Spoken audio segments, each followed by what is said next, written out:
வணக்கம் அனைவருக்கும். நேற்று நடைபெற்ற அண்ணல் அம்பேத்கர் அவர்களின் புத்தக வெளியீட்டு விழாவில்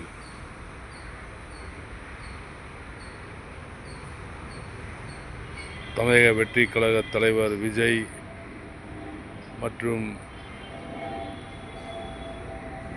விடுதலை சிறுத்தைகளின் கட்சியின்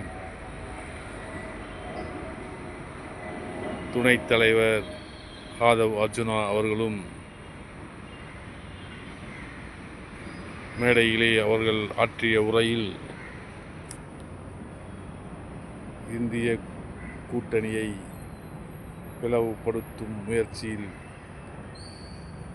ஈடுபட்டு கொண்டிருக்கிறார்கள் என்று தெள்ள தெளிவாக தெரிகிறது.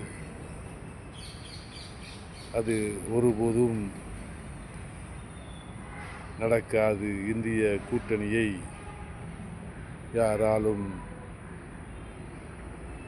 பிரிக்க முடியாது என்பதை இங்கே நான் ஆணித்தரமாக பதிவிடுகிறேன். நன்றி, வணக்கம்.